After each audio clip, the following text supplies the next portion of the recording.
What's going on, people? Welcome back to Curtis Shaw TV, back with another match preview. Got two special guests in here. They're on the opposite side tonight, but good friends of mine. First, I got James Redmond. What's going on, lads? Bro?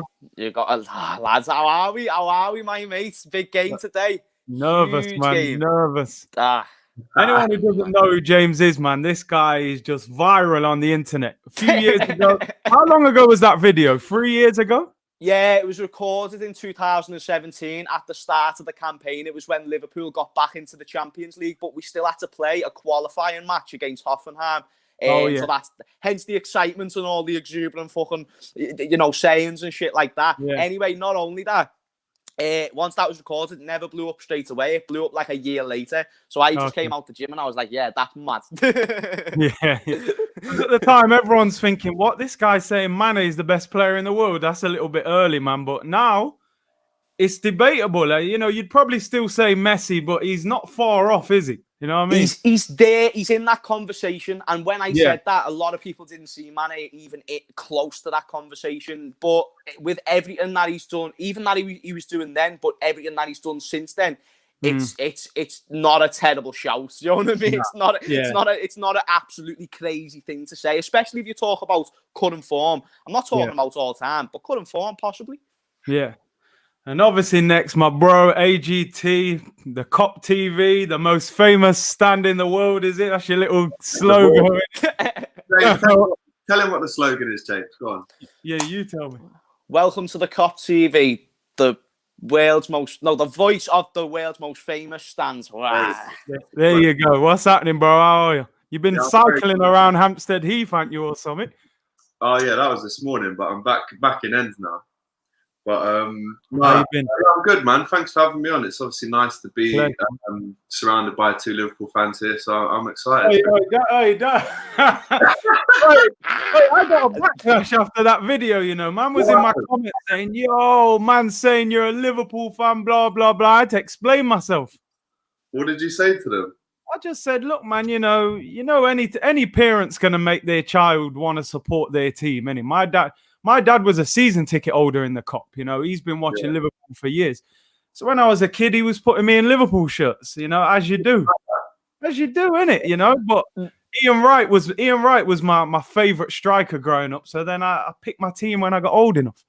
Innit? That's what I was gonna say. Like you can be born into a team, and don't get me wrong, Alex absolutely done you dirty on that day because you literally told us that before we started filming. He used it, but look, to be fair though, you weren't born into it. You chose it, which means you found the love for Arsenal. So there you go. I'm saving you, Curtis, lad. Don't worry. Come on, man. You know what I mean? Do you know what though? One of my favorite ever strikers is Robbie Fowler. Growing up, I used to love Robbie Fowler, bro. Left-footed. Yeah. Mad striker. So what are you saying ahead of the game tonight, man? I mean, yesterday I'm reading that Thiago and Alisson could be out. I'm dreaming of like Milner in midfield and Adrian in goal. And then I'm seeing you, man, putting up, these things saying both of them are fit. So now I'm worried again, man. What are you saying? Oh, what? You weren't worried before that? No. Oh, no. Do you know what? With Adrian in goal and that, I thought, he's got a clanger in him, to be fair. He's not the same as Alisson, is he? But no, I think, you've seen the videos of me on AFTV talking about the game with troops coming up. Listen, I'm gonna put it out there. I think it's gonna be 3-1 Liverpool. I know James is a little bit more confident than me. But what I would say is the facts don't lie. No wins at Anfield for 8 years, and obviously, look, I'm not denying this at all. It's obvious and it's clear and it's there for everyone to see how Arteta is transforming Arsenal. I'm not going to doubt that for 1 second. But what I would say is it's going to be different to the times that you lads have come in the last 4 or 5 years when you've held many L's, big L's. Yeah. And I don't think it will be one of those. But again, they haven't lost at home, bro, since 2017. And if there's one team that I think is capable of coming to Anfield, I'm sorry, but I don't think it's Arsenal right now.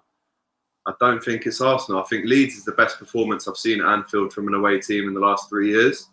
And like I said, I think he will score. I think it will be closer. But I'm still going with Liverpool, man. So why do you think the Leeds performance was so good? Like, what did they do that you found difficult? I think the fact that they scored 3 goals was impressive. I mean, Chelsea scored a few on the last home game of the season, but this is a newly promoted team that has showed absolutely no fear. And you have to respect that when they come and just absolutely go toe to toe.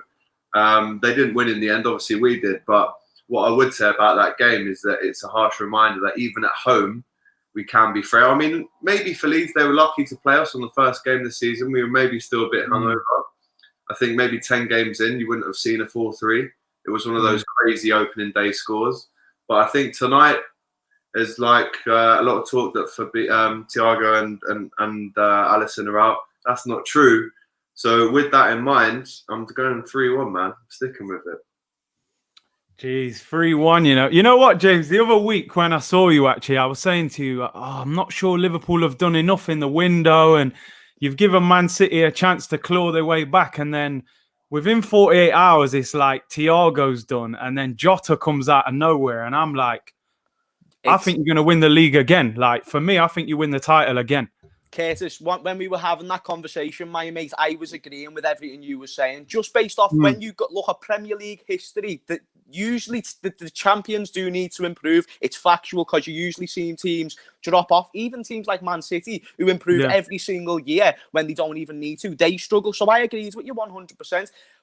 But then next thing you know, like you said, just out of nowhere, ruthlessness, just aggression. Thiago was being talked about for weeks and months. But then Jota, literally, he was talked about. 30 minutes later, it was probably going to happen. 10 minutes later, it was like, near enough done. Half 10, it's finished. 35 million next year. You've just went and bought him the top 3 best midfielders in the world, in my opinion, in Thiago, for £20 million in a market. Take into consideration, my mate, we bought Andy Carroll in 2011 for 35 million. That's just a little way to get your head around it. But as for this game, Alex mentioned briefly about Alisson and Thiago possibly being injured.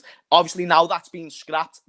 If that was the case, if they was injured, that would have changed my thoughts on the game slightly. Before, I was extremely confident. I had us scoring probably 4 past Arsenal, and I did. And that's not me disrespecting Arsenal, mate. But I rate my offensive team, and I feel like Thiago, just off 45 minutes, what I've seen off him, mate, he is going to add so much to that. But then obviously the news came out. And if Adrian has to start, Henderson's obviously out the game, what I think is very important to our team. And then Thiago couldn't replace him.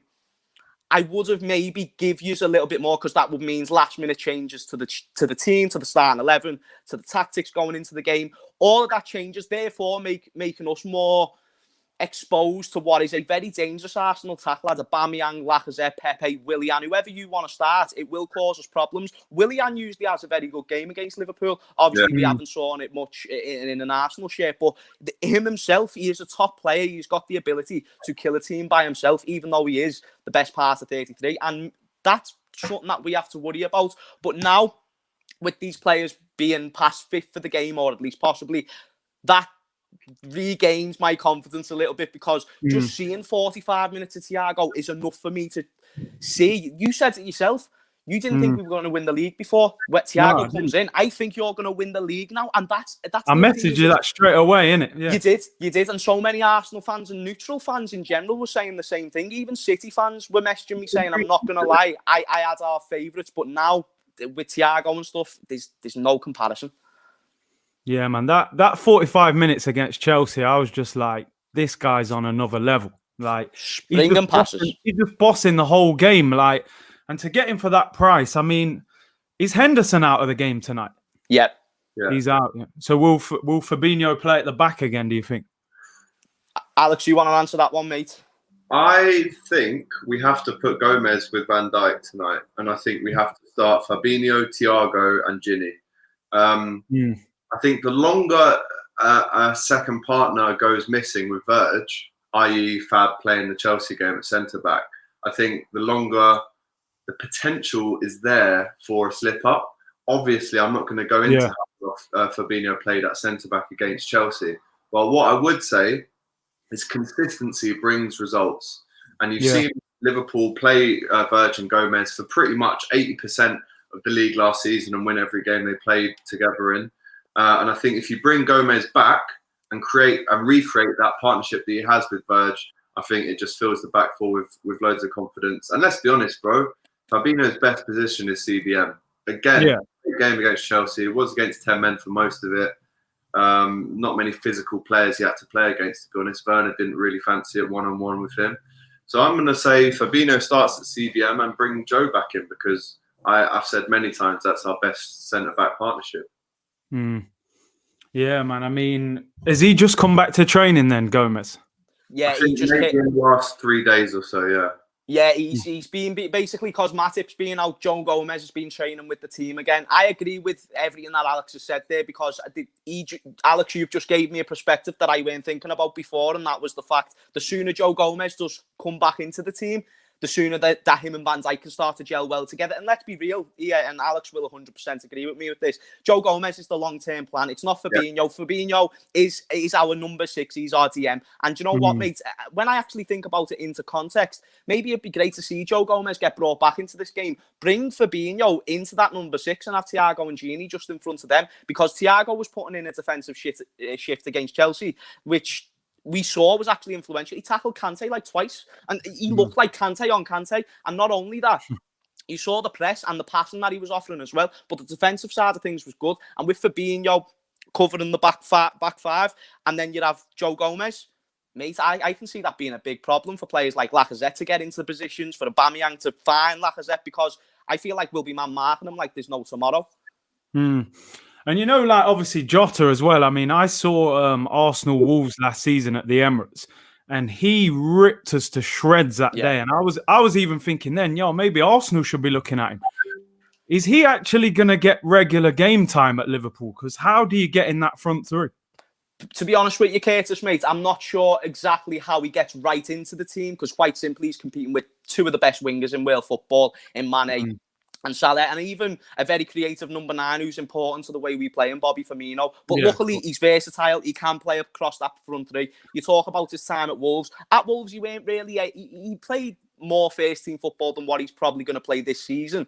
But he still weren't a guaranteed starter. He still weren't in that team week in, week out. But he still offered a lot to the team in terms of quality, in terms of goals, in terms of his stats, in terms of like dribbles past players and little tiny stats like that, is very similar to the stats that Mane had at Southampton. See where I'm going with you, Curtis? Do you know where I'm going?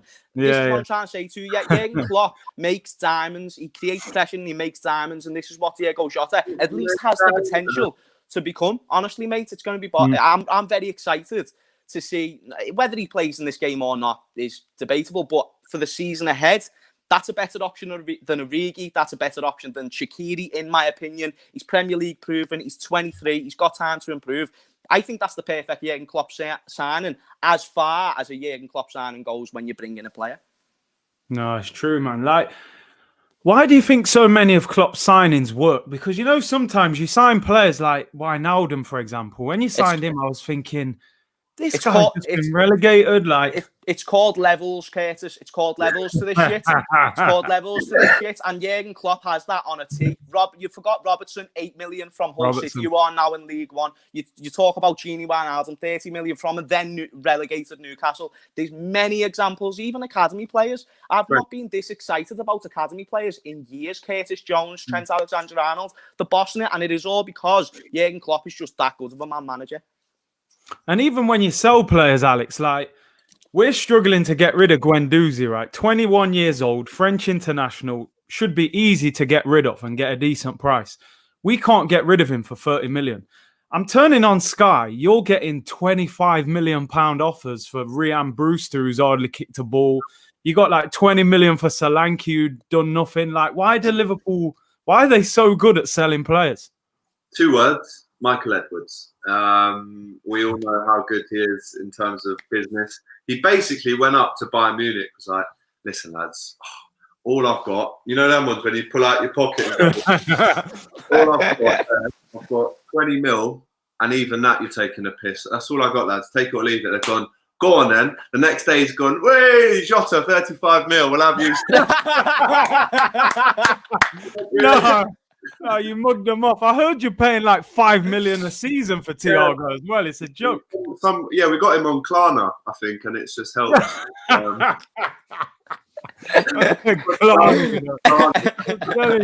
Free payments, just like JB Sports. No, I think really and truly, bro, the Guendouzi thing, I think everyone's lining up for him until he says that thing to Morpay against Brighton.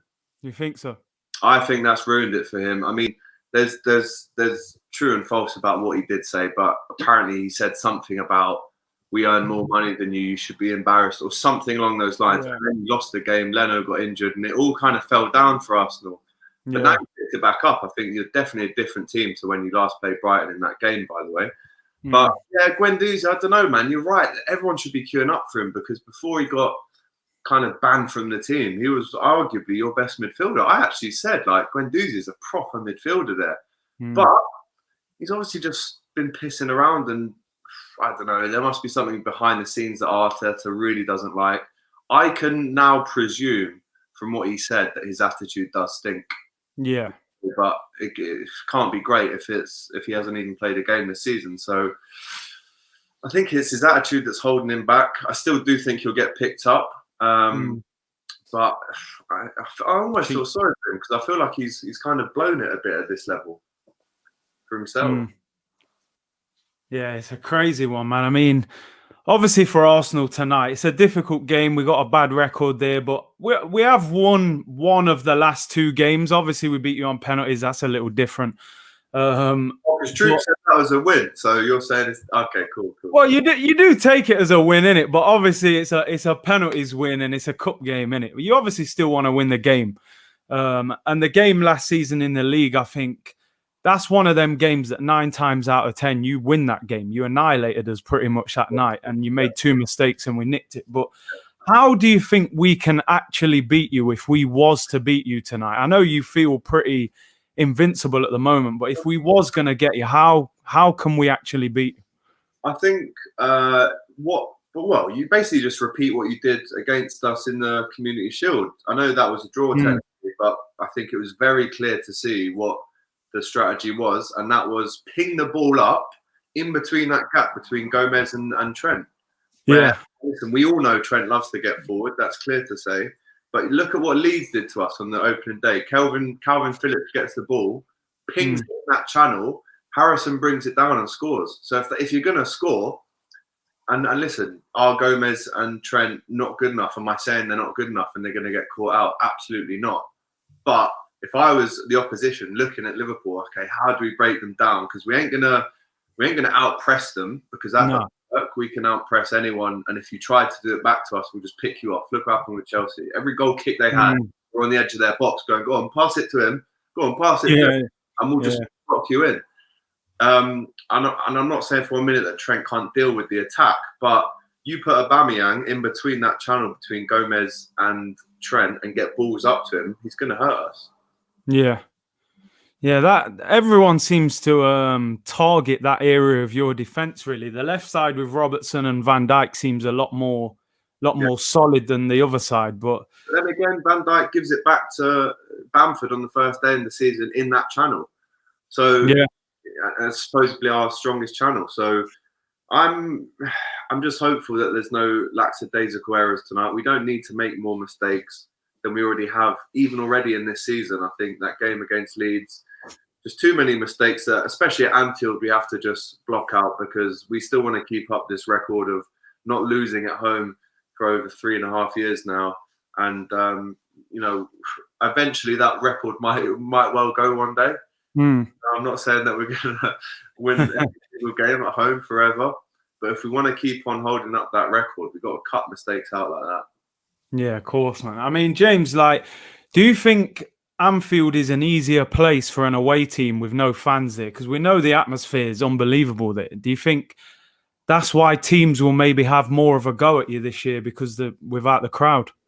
I think the crowd comes into a factor as a 12th man when it gets to them dying minutes of the game. Do you know, say if it's 1-1, 2-2 in the last 10 minutes, that's when Liverpool fans are the most needed. That's where we need to turn up. That's when our role to come on as that substitute helps our team. However, one thing and I've said this multiple times, in that Leeds game, the opening day of the season at Anfield, I still saw our team doesn't just get a little bit of extra fuel from fans. That fight's just built into them. Jurgen Klopp has instilled that into every single one of our players. And that's one thing I saw against Leeds. You talk to me about, is it an advantage? I don't think it is, because like I said, I think that only comes into play if it's a close game and it gets towards the end and you need to nick a goal. That's when we're there. But as for the overall game, I still think we can outplay Arsenal. I still think we can outpass Arsenal. I still think we will control possession. I still think we'll have the majority of the ball in the midfield and in the final third. I think a lot of Arsenal's chances will be long balls, I think, and that's the right way to be.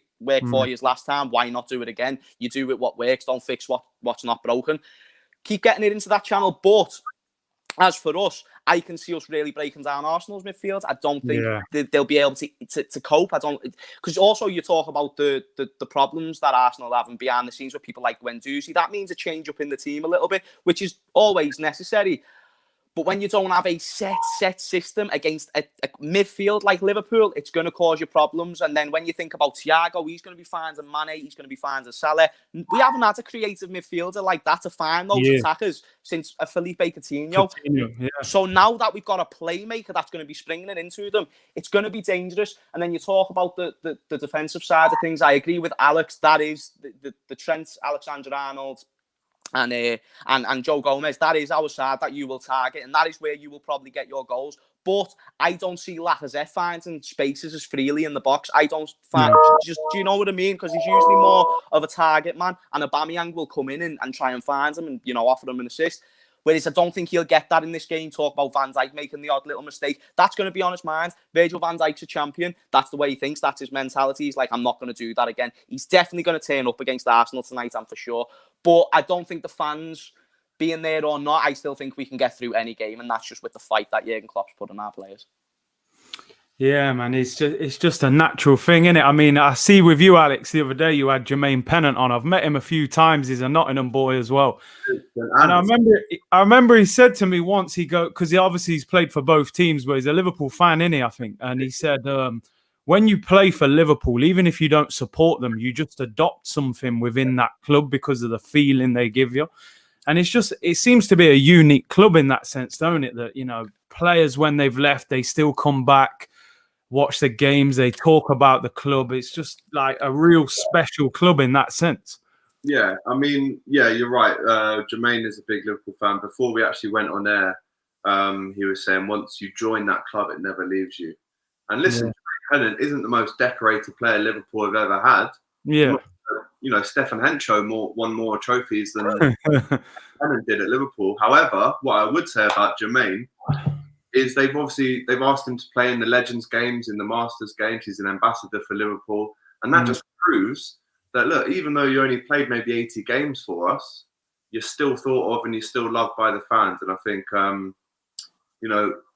don't think you get that with every club. No. And it is such a special club, Kurt, for everyone. I mean, listen, I'm not from Liverpool, but all my family are. And it was... I've spoken to James about this 100 times, but my mum put a Liverpool bib on me the first day I was born. And she used to sell programs in the Cop End and burgers and hot dogs and that kind of thing back in the 70s. So it's just been passed down to me. And what a lifetime partnership that I entered. I'm so happy about it. Obviously happy now, Kurt. Yeah. I'm sure you weren't happy when Ricky Lambert was up front. You know what I mean? And Joe Allen in midfield. Yeah, there you go, kid. Look at that. There it is. You're born into it, mate. That's the way I say it. That's the way I say it. I remember that kit, actually. I think was that like Hegum and them days one? It Hencho and Hippier and that. I don't know. I was one. Do you think Liverpool need to do anything else in the market, or are you done now? We're done. Not even a centre back. Curtis, we didn't need to do anything before Thiago. We definitely don't need. We talk about needs and wants. We don't need anything. We're the champions of everything, mate. We don't need. It's the want. We wanted Thiago.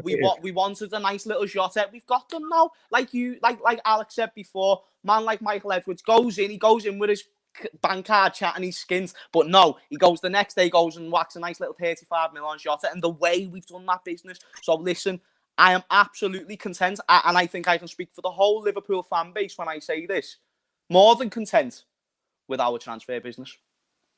You think you're done? I mean, Definitely. looking at Man City yesterday, man, get slapped up at home like that. I mean, you lot must have been sitting there thinking the title's in your hands to keep, innit? Do you remember on what day was it now? Do you remember on Wednesday when I said Leicester might beat City and you looked at me like I was a madman? Do you remember that? I did, Alex. Okay. I saw your prediction actually. You predicted them top 4, didn't you, Alex?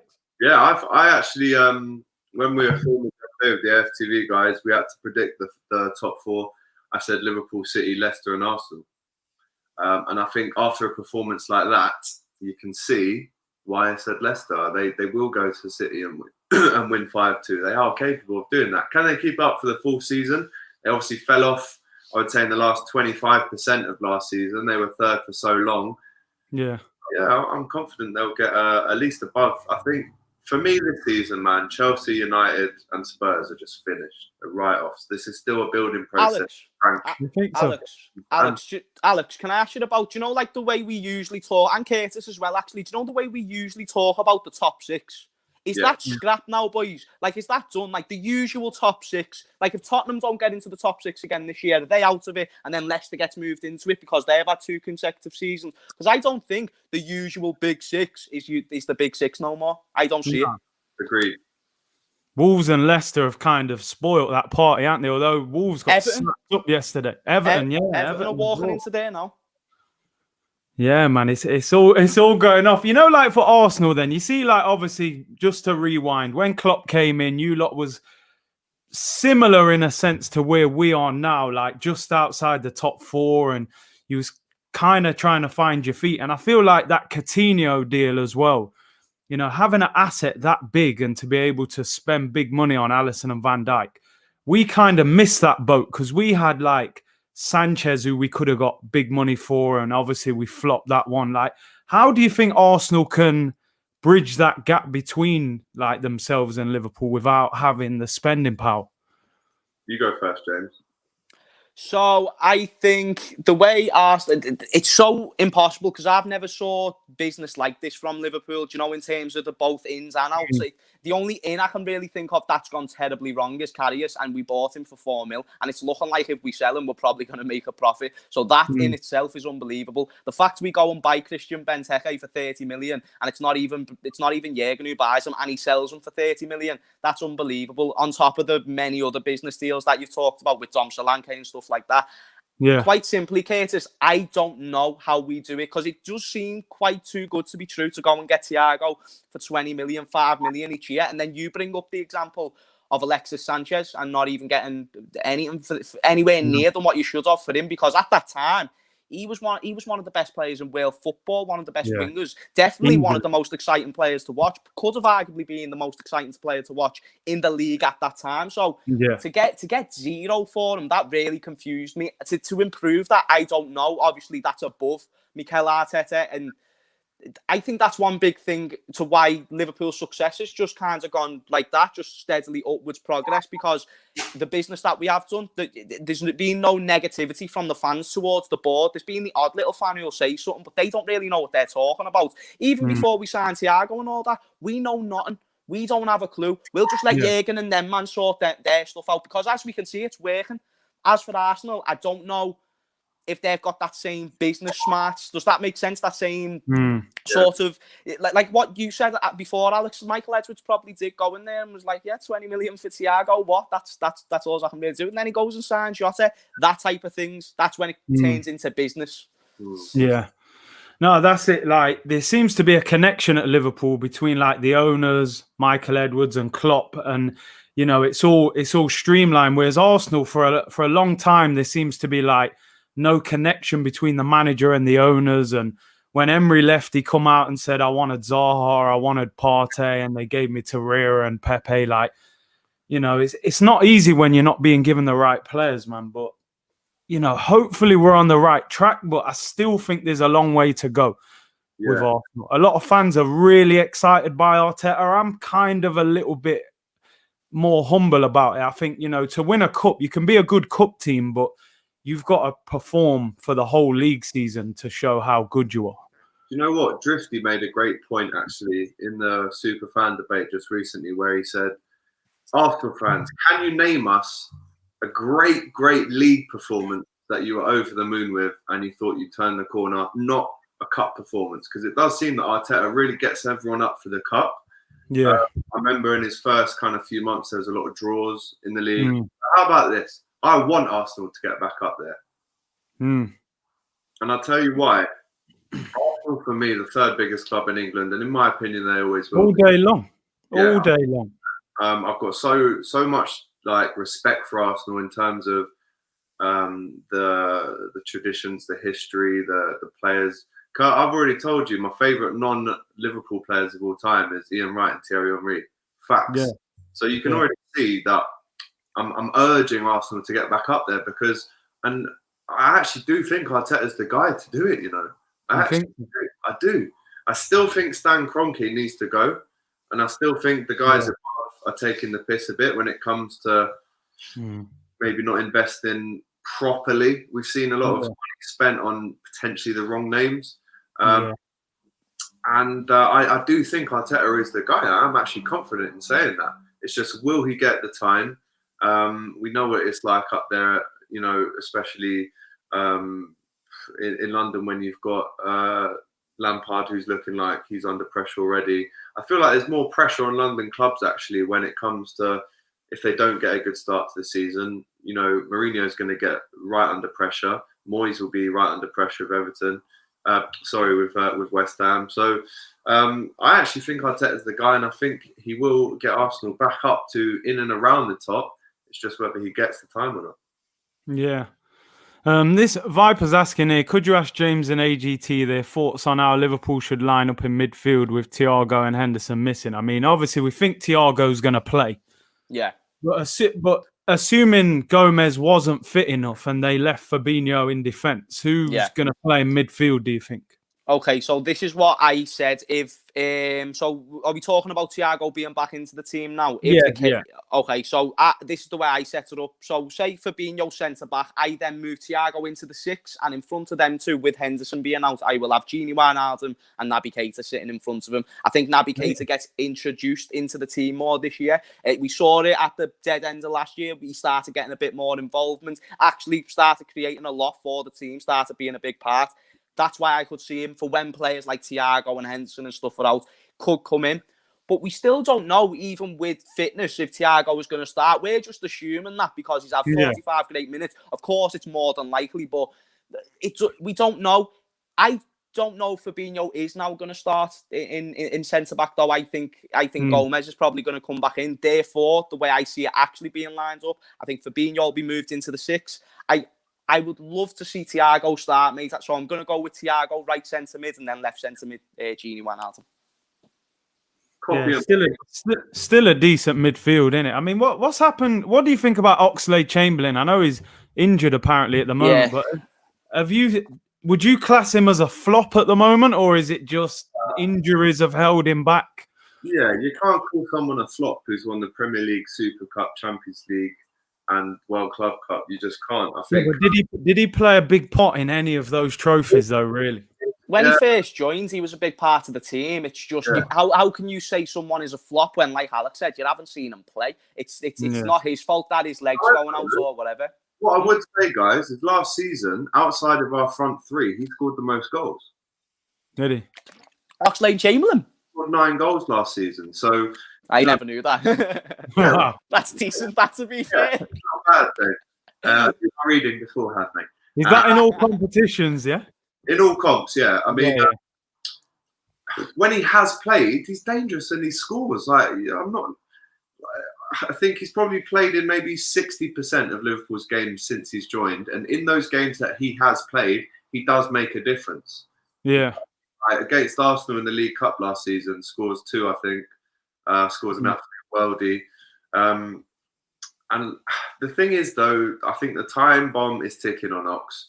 Unless he sorts it out and really pushes to get into that first team in the next 2 months, he could be gone in January, which is a shame because, yes, he can still come on and do stuff. But I think if you're him and you see Curtis Jones playing, you see Thiago coming in, you're thinking, fuck me, where am I going to play this year? Yeah, you're not getting a kick. And I think if he goes to a club like Wolves, he kind of gets his career back on track, maybe gets back in the England squad. But I know for a fact that he's absolutely loved his time at Liverpool in the last 2 years, even though he's been riddled with injuries. He'll never play in a team like that again, Curtis. It's fact. Like, he will never play in a team that good in the rest of his career. So in that sense, you can say, well, look, he's done well. He's won a few trophies, and I think we probably will move him on in January. And then maybe you'd see the likes of Curtis coming in a bit more. But it's sad that his days are numbered. I do agree with you. It is sad just because of the injuries. If he never got injured, you could argue that he'd be starting every single game. And it's sad, but that's just how football goes. I mean, honestly, when you bought Ox off us, I was really unhappy about it because he just had one of his best seasons for us. But I think Wenger was playing him right wing back, and he said, you know, I want to play centrally, and went to Liverpool. I think he scored a banger for you against, was it Man City or something? Or he scored in the Champions League as well or something. Champions League, yeah, he scored a rocket. Yeah. It was that first season when he came in, and I was like, whoa, this is not the player I saw playing in an Arsenal shirt a couple of months ago. He genuinely looked like everything he was saying he wanted to do. He wanted to be that explosive midfielder that offers a lot to the attack, and he did, mate. And that season, Alex, just remind me, was that the season we got to the Champions League final and lost? The first season he joined. Yeah, it was. Yeah. So, but all the way until he got injured in the Roma game. Ederson started every game in that Champions League. Every single game. Yeah, and he got injured in the Roma game. I'm correct in saying that. Yeah. So when he got injured in that game, from when he went off, the team changed. But then even games afterwards, we were missing him. Like, the conversation was being had. We miss Oxlade-Chamberlain. Now, time has gone by. We signed Thiago, we signed Fabinho since, and it does become a lot harder for him. But like Alex said, regardless, mate, he had his time at Arsenal, which we know he has a great relationship with the fans. It didn't end perfectly, but he left on an FA Cup, then joins Liverpool, wins a Premier League, a Champions League, wins all the big major trophies you can win in football. Now, like Alex said, I don't want to just keep echoing what he's saying, but a Wolves or even a Leicester, something like that, go and join a team like that, go and compete for other things, because you've done the biggest things that people set to achieve in football. You don't need to stay. You don't need to try and earn your place at Liverpool, because you're not a young 24-year-old, like when we talk about Curtis Jones, who's looking boss and he's 18, and then you've got Thiago, who's got years, and then you've got Fabinho, who's 24, Naby Keita, who's 23. There is no chance for him, but he can add a lot to some of the best teams in the Premier League, and he can still do that even with injury problems. What I would say, Kurt, though, is out of every single midfielder that we have, and I'll put Thiago in there as well, the Ox is potentially the most direct. And when he gets the ball and he drives. Bro, when he I mean, listen, we've seen glimpses of Keita do it. We've seen Ginny do it from box to box. But I still say now, and I have to put some respect on the Ox's name, out of all of our midfielders, I think he's the best at getting the ball and fucking running with it. Yeah, because he's a natural winger, isn't he? So he's going to be quicker than any centre mid that you've probably got. Yeah. I think I've got so much time for him, but I'm just speaking on what's the best for his career, not about whether I want him to stay or not. What's the best for his career? And I would say, come January, get yourself off to Wolves or a Leicester. Sorry, bro, but if you ask me, I keep him. Like, if I choose for my personal ones, of course. Imagine having Oxlade-Chamberlain as your sixth choice midfielder, the boss. Yeah, I'll say that as well, James. If I'm in his head, of course, right, you got to move on, ain't you? Euros in the summer as well. He can't afford to sit on your bench. Of course. Why do you think Naby Keita's gone ahead of him? Because, you know, as I said, my dad supports Liverpool, and we're always talking about Keita, and I'm like, I don't know. Maybe I haven't seen enough of him. I don't see that much in him. You need to watch more than what he rates him. He's like, he just needs to get a little bit more time on the pitch. And why is there so much patience with him? Yet you're talking about Ox leaving in 6 months. Naby lad. What's the difference? And he costs more as well. Listen, Curtis, sorry, Alex, can I just say something dead quick before you start? Jurgen Klopp said it best. The two players that he wanted from the Bundesliga was Naby Keita and Thiago Alcantara. They were the two best midfielders in the Bundesliga, and he went and got them, my mate. That's all I need to say. The plan is there, the progress is there, and me and Alex, as Liverpool fans, as Jurgen Klopp's followers, we support it. He's took the words out of your mouth there, hasn't he? Say the fucking. So you're telling me he didn't want Granit Xhaka from Germany then, no? No, not over Naby. Do you know what? I was on Terry Flewer's show the other day. He had some Liverpool fans on. I forget the guy's name right, but this guy, he said apart from Aubameyang, there's nobody in the Arsenal team that bothers him, that makes him feel a little bit uneasy. Yeah. Like, do you see any threats in the Arsenal team where you think, we're a little worried about him, or is it just like, do you view us as a one-man team almost, where it's just you are Aubameyang and not much else? A little bit. No. Let me lay it out. So, if I was to do a combined, and this might contradict myself, but with my combined 11, the only player that gets in Liverpool's team is Aubameyang. That's facts.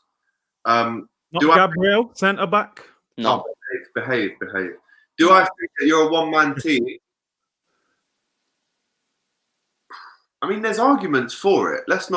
Tierney is good, man. Tierney's good. I don't think Arsenal are a one-man team. I think that's actually quite a deluded thing to say, and I'm not saying Alex is deluded, but I understand completely that. But let's be honest, mate. Lacazette, he's class. He's class. He might not be the levels that we're looking for, but one-man team. Aubameyang is the only one, like Alex says, who gets into the Liverpool team. Curtis, you're talking about the best team in England, in the best league in the world. It's not. We're not offending Arsenal when we say this. So to call them a one-man team is incorrect. Is Aubameyang the only player who gets into our starting 11? I think he is, and I think a lot of other people can agree. But to say Lacazette, to say Willian, to say Pepe, to say Tierney, like you already mentioned, Leno, these are good players, and these are actually better players than what Liverpool had at their disposal when we first started under Jurgen Klopp. So to say they're a one-man team is ridiculous, because that's like saying we were a one-man team with Coutinho. We basically was, but there was pieces. But saying that, bro. No, but we weren't though, Alex, and that's because they're naive and small-minded. That doesn't mean that we go with that same energy now. For fuck's sake, Alex. But what I'm trying to say is, we weren't just a one-man team. We had Sturridge when he was available. Sterling just before he went. There is other pieces to the puzzle. Just because they're not as good as the players that are involved, the best team in the world, doesn't make it a one-man team. I think that's unfair. Yeah, I mean, I always think it's dangerous when you've got one player who's, getting the majority of your goals, because it's like, they're going to double up on him if he gets injured. So, why do you think Liverpool never looked at Aubameyang? Because obviously he's worked with Klopp before, and he was looking at Timo Werner. So without Klopp, Aubameyang isn't Aubameyang as we know him today, and that's just a fact. Like, Klopp put him on, bro. He was a no-one. In the French second division or something before that. Klopp makes him his main man at Dortmund. And then, I mean, what year does Aubameyang come to? Is it 2017? 17, yeah. So that's the summer that we buy Salah.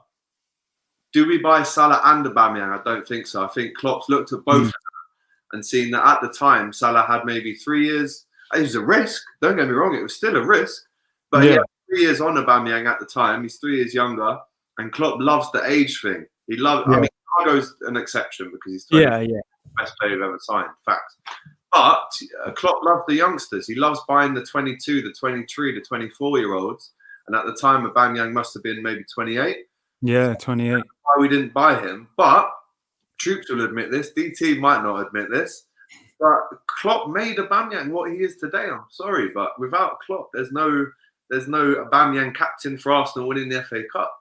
That's not even a question. The fact that I've even just heard DT questions that is unreal, mate. Like, how do you? It's facts, but that's when you talk about Mo Salah. He's not the Mo Salah that is now Mo Salah without Jurgen Klopp. We're not dissing him when he says that, but it is absolutely facts. And Etienne were in the first division. Sorry, I apologise, but it's hard. It's like saying, "Oh, Norwich, can't believe you said they're a championship club. They're in the they deserve to be down there. Come on." Oh, listen, you know, if we beat you tonight, I need both of you back on because this conversation will be very different. Hey, Curtis, I don't know if I'll be free, you know, lads. But if we win, by all means, I'm free. Of course you are. Fill me in the slots. This could be a title decider for you lot tonight, isn't it? You win this, you're already flying away from City already. I hope so. I hope so. You know what? I think this is Pep's last year in the Premier League. I think Pep walks away in the summer. I agree. I think Pep doesn't win the Champions League this year for his own to save his own name in the management game and his own dignity. He has to walk away. You have to walk away. Like he joins in 2016. Yeah, am I not? 2016 he joined. AGT is the Liverpool's DC. That is the best comment.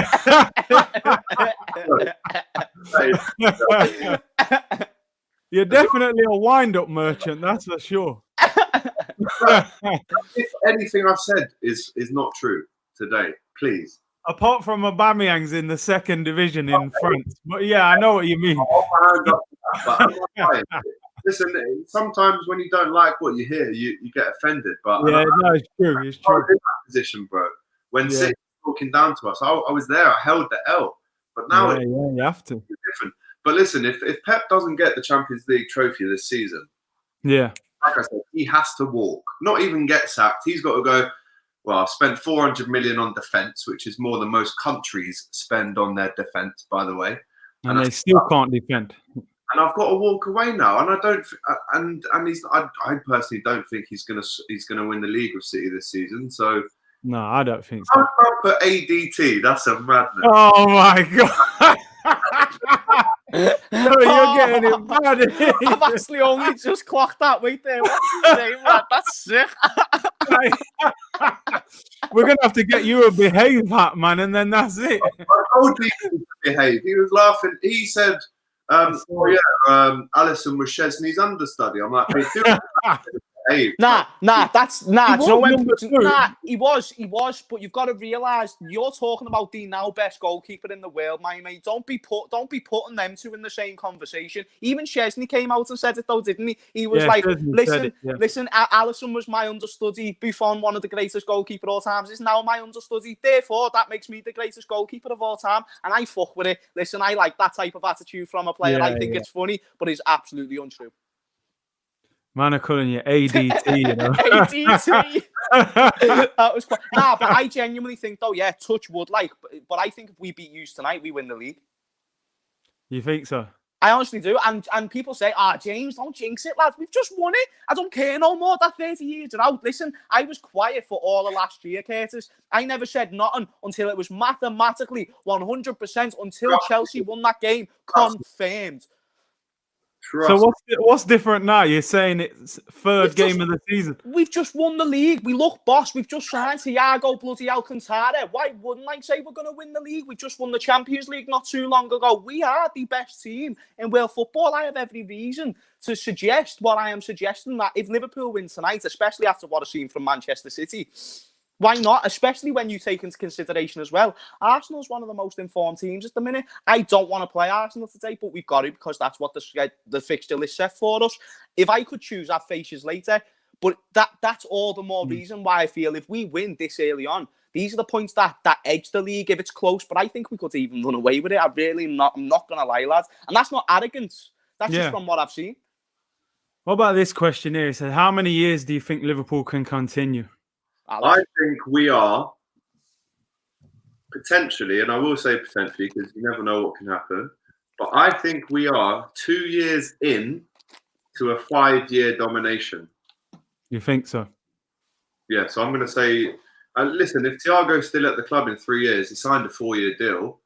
Yeah. What people have to understand is the players that we have now, I'm pretty sure no one is above 29. And they say 29 is the peak of your powers, right? Yeah. by going off that logic, everyone has still got 3 years at the top, bro. And after that, we might finish 5th and we have to rebuild again with the next manager. But I'm just, like James said, I'm just going off what I've seen.